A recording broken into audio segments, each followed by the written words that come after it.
晚上10点，女人正在厨房切黄瓜，门锁却突然响了下，接着大门就被推开，是女儿回来了，但她全身湿透，似乎遭遇了什么。后妈吓得握紧了手中的刀，根本不敢回头。而就在这时，女儿突然开口：“此话一出，后妈就止不住的颤抖，因为她的女儿早就死了。但每晚10点，小米都会准时回家，而且每次回来，她都要在厨房门口等一会儿。见后妈又不理人，小米失落的回了房间，但关门前，她幽怨的盯了后妈一眼。听到小米进屋，后妈赶紧躲去桌子底下，可她刚一抬头，就见房门拉开了一条缝。小米阴冷的目光让后妈又害怕又懊悔。要是7天前的晚上，她早点去接小米就好了。那天正好下雨，小米下自习时已经10点，等不到后妈，她只好顶着书包独自回家。可就在这时，路边停下一辆车，车门打开后，小米见是楼下邻居，便毫无防备的上车了。殊不知这个邻居却是个大变态。进入楼道后，老朴就捂住小米的嘴，将她拽向自己家。看着近在咫尺的家门，小米惊恐地喊道。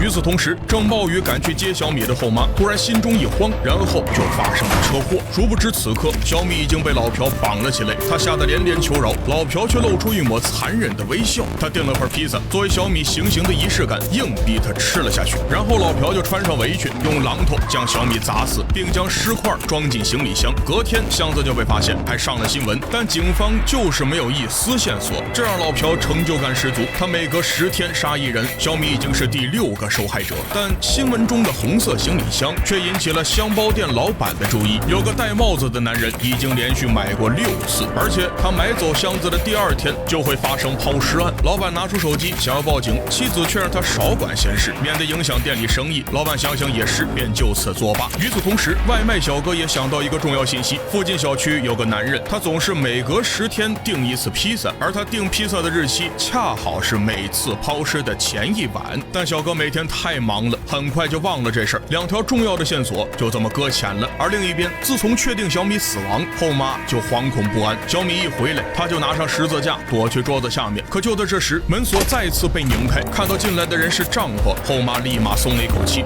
여보, 나 이 집에 혼자 있기 싫어요. 여성이 장례 치르느라 일이 너무 많이 밀렸어. 오늘도 왔어요.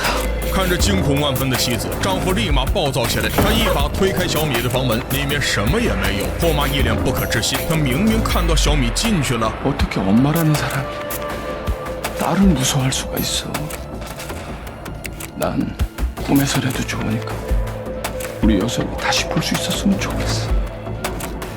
당신은 여선이를 당신 딸이라고 생각한 적이 없었던 거야. 丈夫的话让后妈很委屈，虽然她是后妈，但并未亏待小米，小米却偏偏吓她。殊不知此刻楼下的老朴正在清洗杀害小米时残留在地上的血迹。然而就在这时，门铃响了，老朴谨慎地拉开一条门缝，却见外面立着一条汉子。 까만색 소나타 그 차주요? 老朴生怕露出马脚，一把甩上了房门，震得马哥睫毛都跳了。两人就此结下梁子。老朴去挪车，就见玻璃上趴着一口宫廷玉液。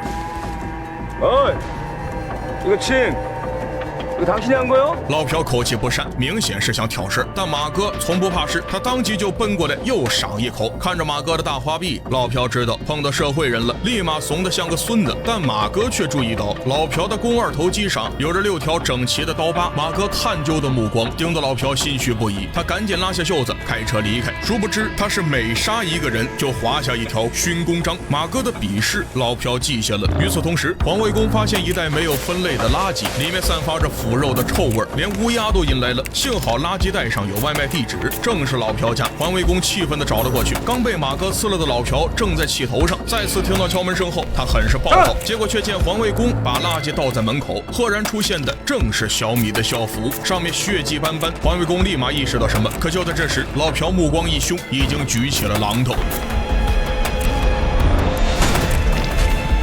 敢在楼梯间行凶，老朴也太任性了。而恰在此时，后妈回来了，看到流下楼梯的血液，她瞬间慌神。可抬头一看，老朴正拿着拖把淡定拖地。再看地上的碎玻璃，后妈便以为老朴只是打碎了红酒，便赶紧上楼回家，一场危机就此度过。随后，老朴就打电话订了披萨，庆祝他又杀一人。但因为上司的疑虑，小哥格外注意了老朴，结果却发现老朴放在家里的帽子也曾出现在凶案现场。小米尸体被发现时，他肯定去现场围观了。这个发现让小哥忐忑起来，但他却选择沉默。而拿到披萨的老朴却边吃披萨边给环卫工分尸。但很快，小区保安就打来电话。 애기호 수도세가 너무 많이 나와서 수도관 누수가 있나 해서요.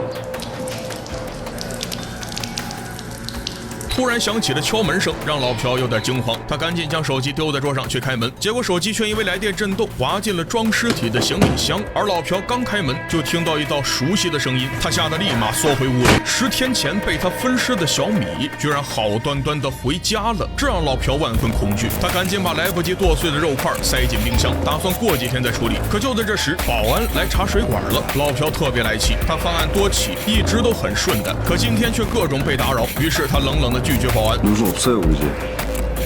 누수가 아니면 그렇게 많이 나오기 쉽지 않아요. 수도요금 많이 나오는 게 수상한 일입니까? 수상한 게 아니라 이상한 거지. 看来这个保安是非进门不可了，那就再干一单。然而保安进门后很快就察觉不对，老朴家的卫生间里不仅囤了大量消毒液，而且下水口那里还卡了一堆碎肉渣和长头发。老朴是个独居短发男，哪来的长头发？想到10天前被碎尸的小米，保安立马警觉起来。但此时老朴已经掏出短刀，准备偷袭保安，可保安也敏锐地握紧了大铁钳。他装模作样拧了下螺丝后，就要起身离开。有大铁钳在手，老朴也不敢动手，只能放任保安离开。但老朴知道这里已经不安全，所以顾不上抛尸，他就买了船票准备逃走。可付款时才发现他的手机不见了。老朴怕手机被警察发现，于是赶紧返回寻找。可铃声从行李箱响起时，老朴一阵毛骨悚然。他想打开箱子，可无论怎么按，密码都是错的。老朴气得摔了箱子。 이상한 년을 건드려놔서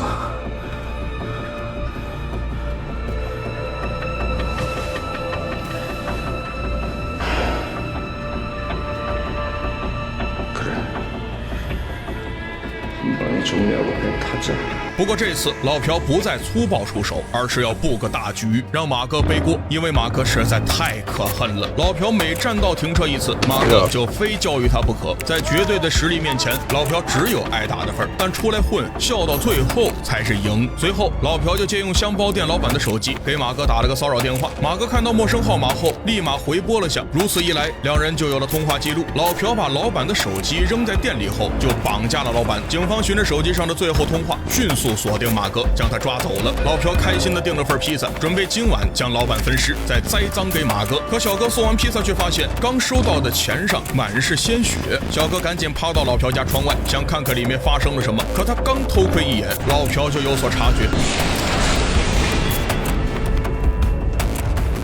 왜 오밤중에 남의 집을 기웃거려요? 예? 救了外卖小哥的正是小区保安，他清楚老朴正在杀人，却极力替他掩饰，还呵斥小哥赶紧离开。因为这个保安也是一名在逃罪犯，他害怕举报老朴会牵出自己的案子，所以选择了包庇。在韩国，杀人犯的追诉期只有15年，再过5个月，保安就能自由。他不想节外生枝，可老朴却没闲着，他磨刀霍霍，正准备将老板分尸。前几天被他分尸的小米却突然出现了，小米的眼神吓得老朴不敢再动手，但不杀人他又不甘心，于是他就拎着钢管去找马哥出气。 뭐냐 그 지금 웃기려고 그러냐?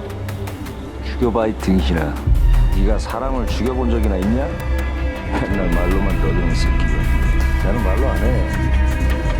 죽이고 싶으면 그냥 죽여 이 새끼야. 试试就试试，马哥上去就是一个大嘴巴子，老朴立马倒地，马哥却又薅住他的头发，直往墙上怼去，疼痛让老朴瞬间清醒。眼看马哥捡起钢管又要暴揍，老朴赶紧跪过去抱大腿，哭着求马哥放过。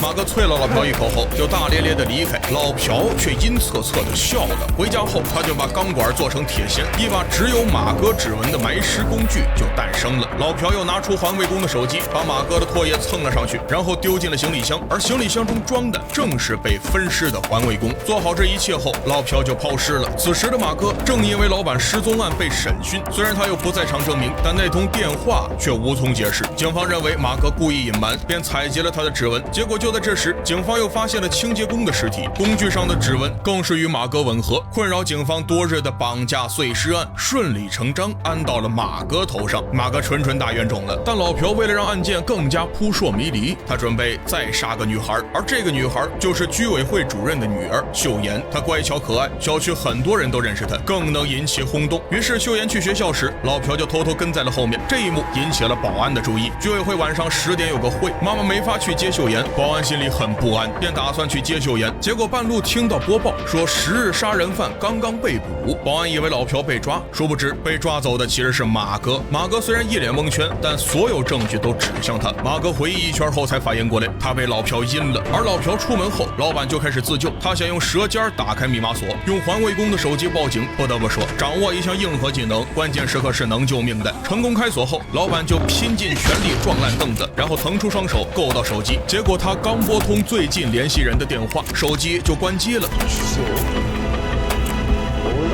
小哥突然意识到这个号码有点熟悉，他立马查询，发现正是老朴的号码。与此同时，看到突然而至的大雨，后妈很是不安。小米就是在雨夜被杀，她不由拿上伞去了学校门口，结果却见秀妍没有人接。后妈生怕悲剧重演，便接秀妍回家。看到这一幕，跟在后面的老朴很是恼火。正当老朴气愤没有机会下手时，大雨造成短路停电了，突然的黑暗屏蔽了周围的纷扰，人们终于听清心底的声音，萌动的善意也变得紧促起来。小哥担心有人出事，便不再犹豫，立马打电话报警，并冒雨向老朴家赶去。一心苟活的保安也停下逃走的脚步，跑去秀妍家，想亲自确定她是安全的。结果却得知秀妍还没回来，而被冤枉的马哥更是摸黑逃出警局去找老朴算账。但与此同时，恶念也在涌动。老朴突然停车，阴邪地盯着秀妍。后妈看到后一阵害怕，她抓紧秀妍的手跑了起来，可没跑几步，秀妍就摔倒了。老朴感觉时机成熟，立马握刀准备下车，可后妈却一把拽起秀妍，跑去了马路中央。正在行驶的车子纷纷停下鸣笛，陌生的灯光像一道道友善的目光，将两人围在中间。老朴气急败坏，可秀妍却突然回头看他，但他的模样却分明是小米。老朴吓得一脚油门就溜走，他怕被小米缠上，便想毁尸灭迹，赶紧离开。结果一进门就发现老板解开了绳子，老朴立马一刀将他放倒，然后开始倒汽油。可就在这时，门铃响了。서비스 피자 때문에요. 쿠폰이 다 차서 들어와. 既然披萨送来了，那就请小哥吃披萨吧。小哥进门放下披萨，老朴就握住刀子准备嘎了小哥。就在这时，保安赶来了。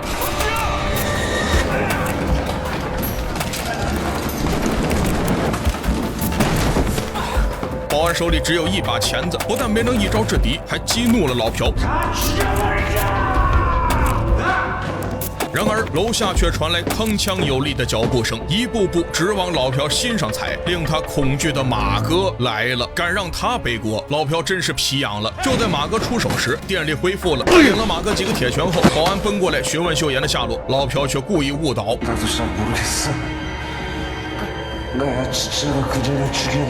保安一听心痛不已，而就在这时，他似乎看到了秀妍的尸体。保安再也抑制不住心中的愧疚，他拿过榔头，还没等其他人反应过来，就照着老朴的头敲了下去，力量之大，老朴当场被敲死。保安却突然愣住，因为他刚才看到的根本不是秀妍的尸体，而是他心里的梦魇。警察赶来时，危机已经过去，保安却做好了伏法的准备，但所有人都没有提及他。法律姗姗来迟时，总得有人与恶魔搏斗。夜幕庇护下，保安转身离开。不过这一次，他的内心坦坦荡荡。后妈也不再害怕小米。他又一次回来时，后妈终于转过身来，温柔地问道：“听到这句话，小米泪流满面。他被掳走时，最渴望的就是这扇家门，所以他才一次次的回来，希望后妈能多关注他，能救救他。遗愿终于实现时，母女俩抱头痛哭。